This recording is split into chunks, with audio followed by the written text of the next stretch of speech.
두 번째 영상입니다. 자, 160쪽인데요. 이 특정 소방 대상물에 설치하는 소방 시설의 유지와 관리 위에서 네 번째 줄입니다. 자, 5층 이상인 주택을 특정 소방 대상물로 규정하고 있다. 자, 5층 이상이라는 단어 정도만 알아두시면 되겠습니다. 이게 뭐 공동주택, 우리가 빌라라든가 뭐 이런 것들이요. 5층 이상인 경우가 요새는 많죠. 그런데 이제 옛날에 지어진 그 어떤 연립주택 같은 경우는 3층짜리도 허다하거든요. 그래서 이제 언론에서 이제 가끔씩 화재가 발생하면 뭐 주택 밀집 지역에서 화재가 발생하면 왜 법률 규정이 없냐 있냐를 가지고 언론에서 보도를 하는데, 그게 이제 5층 이상인 주택이냐 아니냐를 가지고 얘기를 하거든요.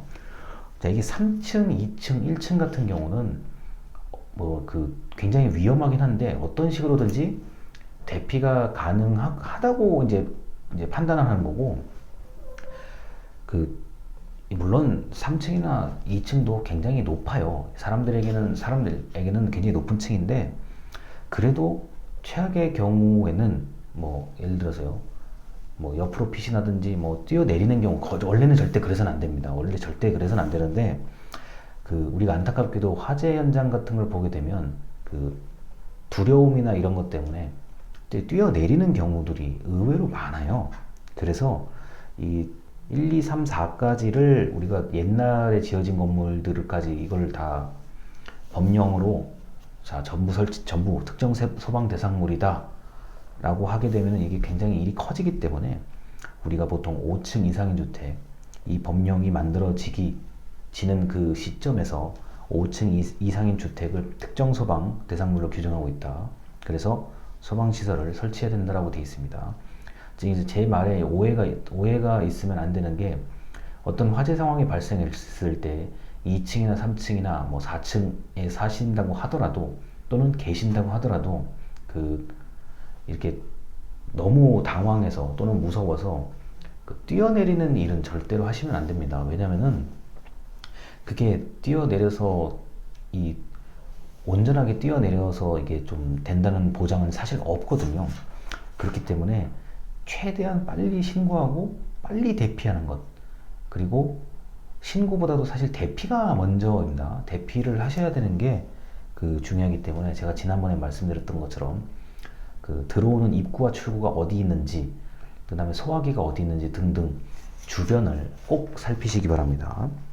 자, 그리고 이제 161쪽에 맨 아래줄이요. 161쪽에 맨 아래줄이요. 자, 지하층 또는 무창층, 자, 창문이 없는 층 또는 층수가 4층 이상인 층 중에서 300제곱미터 이상인 모든 층은 당연히 특정 소방 대상물이라고 보는 거죠. 자, 이게 지하 그리고 무창, 창문이 없는 곳 같은 경우는 이게 왜 위험하냐면은 밖에서 화재가 나는지 볼 수가 없어요. 우리가 상식적으로 생각해보자. 불이 보이면 누구라도 신고를 해요. 우리나라 같은 경우는. 그런데 지하나 창문이 없는 경우는 알 수가 없어요. 자, 그리고 여기서 자꾸 지금 바닥 면적이 나오는데 굉장히 넓은 곳입니다. 그래서 이 면적이 넓다는 거는 한번 화재 같은 게 발생하면 그만큼 넓은 면적이 이제 손해가 있다는 얘기거든요. 그래서 우리가 이제 상식적인 차원을 좀 상상력을 동원해서 좀 접근을 하면 이 부분을 좀 덜 지루하게 공부하실 수 있습니다. 자, 그리고 162쪽이요. 162쪽에 거기 영어 단어가 하나 나와요. 그러니까 렉 웨어하우스라는 단어, 렉 웨어하우스. 자, 이거 렉식 창고라고 표현하거든요. 이게 뭐냐면은 이렇게 선반이 이렇게 있는 거예요. 수납장처럼 딱 이렇게 선반이 되어 있는 거예요. 우리가 이제 대형 슈퍼마켓이나 이런 데를 가보면은 선반에 이렇게 딱 진열이 돼 있잖아요. 그 다음에 어떤 가구라든가 가구 같은 거 진열돼 있는 곳들 있죠. 근데 이제 이렇게 수납할 수 있는 선반이 이게 차곡차곡 이렇게 돼 있는 곳들이 바로 렉식 창고라고 얘기합니다. 자, 여기는 잘못되면 정말 큰일 나죠. 또는 여기서 이제 혹시 이 영상을 보고 계신 분들 중에서 물류창고 같은 데서 일을 해보신 적이 있다 그러면, 자, 물류창고, 택배, 수화물 같은 거 다 차곡차곡 쌓여 있죠. 생각만 해도 큰일 납니다. 당연히 특정 소방 대상물이라고 봐야 됩니다. 자, 그래서 지금 이제 여기까지 얘기를 드렸고, 렉식 창고, 렉까지 얘기를 드렸습니다. 여러분이 생각하는 그 대형 슈퍼마켓 또는 가구나 공구를 파는 곳을 생각하시면 되겠습니다. 자, 그리고 이제 내진 설계 개념인데요. 169쪽입니다. 자, 169쪽인데, 뭐 제가 지금 그냥 건너뛰는 부분에서도 여러 가지 숫자나 단위가 많이 나오는데요. 제가 이제 그나마 좀 그 여러분들이 그래도 좀 알면 좋을 것을 좀 골라서 말씀을 드리는 거니까, 이걸 왜 다 설명을 안 할까 이렇게 생각하실 수 있는데, 이걸 다 외우는 게 사실 굉장히 불가능해요. 불가능하고, 이미 우리가 살고 있는 곳에 이러한 기준에 따라서 전부 다 웬만큼 다 맞춰져 있어요. 그래서 좀 필요하다 싶은 숫자만 제가 좀 골라서 설명을 드리는 겁니다. 자, 그리고 169쪽인데요. 거기 보면은 내진 설계되어 있고, 지진, 화산, 자, 지진, 화산, 재해대책법이라고 되어 있습니다. 자, 이게 내진 설계는 굉장히 중요한데요. 자, 여러분들 만약에 내진 설계가 됐을 때, 자, 내진 설계가 되는 건물 어디냐라고 하면 이제 굉장히 당황스러울 거예요. 일단은 초중고등학교의 운동장으로 가는 게 가장 적합한 방법입니다.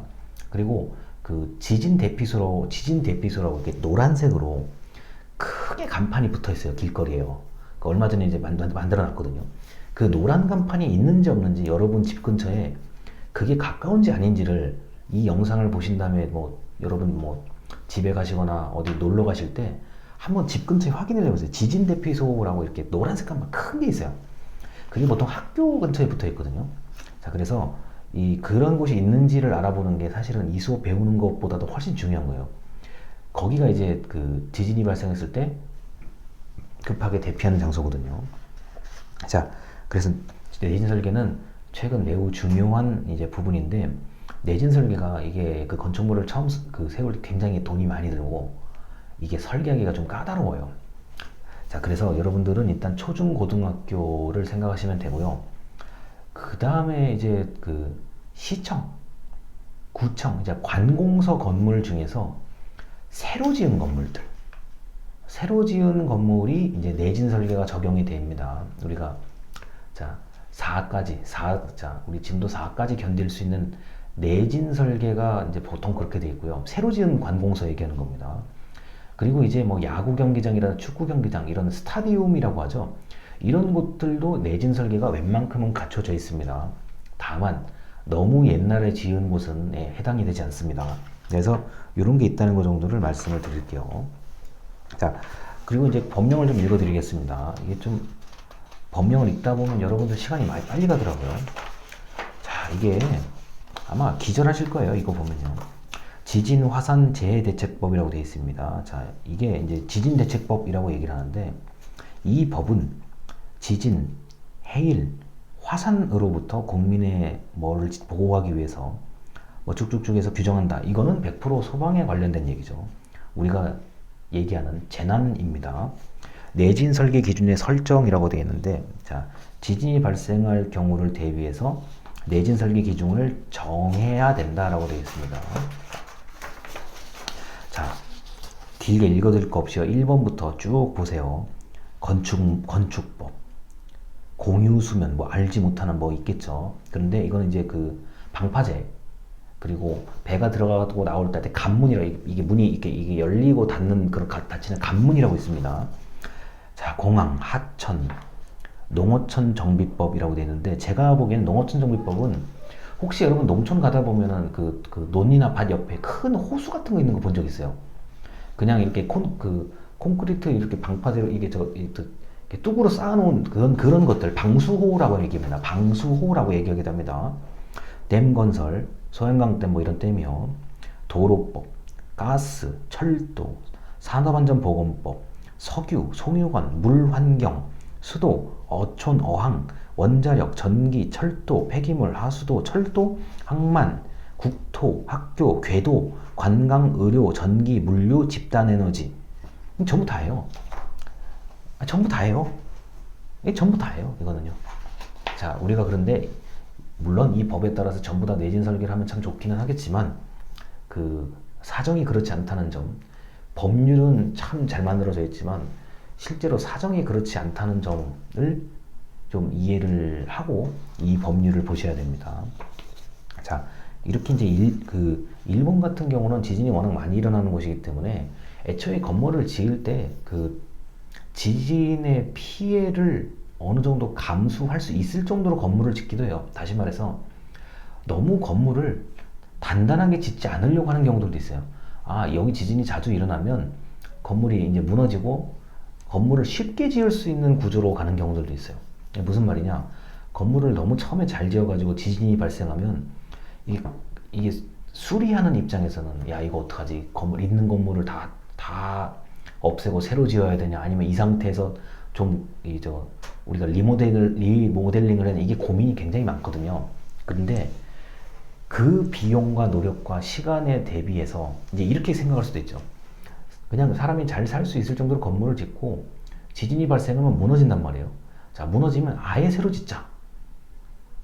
이런 생각도 오히려 이게 효율성이 더 있을 수도 있습니다. 그래서 우리가 미국의 허리케인 같은 거 보면 막 건물, 주택 그냥 전부 다 목조 건물 싹 다 없어지잖아요. 자, 물론 엄청난 그 고통과 슬픔이 있을 수는 있지만 또 어느새 보면은 그것도 새로 다 짓잖아요. 이게 그 건축물의 어떤 효율성, 그러니까 수리의 효율성이거든요. 수리의 효율성을 이제 한번 좀 고민을 해보셔도 나쁘지 않을 것 같아요. 왜냐면 제가 얘기하는 게 약간 틀릴 수는 있는데, 아, 이렇게 잘 지은 건물이 이거 고치기도 애매하고 새로 짓기도 애매하고 어떡하지? 이렇게 고민하는 것과 살 수 있을 정도로 지은 다음에 완전히 무너지면 다시 짓는 게 더 저렴하겠구나. 어떤 게 더 효율적인지 한번 고민을 해보셔야 됩니다. 다만 우리나라는 이런 고민을 해서는 안 되는 나라죠. 우리나라는 집이 엄청난 의미를 가지고 있기 때문에 이런 얘기를 함부로 해서도 안 되고 이런 생각을 해서도 좀 안 되는 나라에 속하는데, 지진이나 허리케인이 이렇게 상시적으로 항상 연례 행사처럼 오는 나라 같은 경우는 저희하고는 생각이 다를 수 있습니다.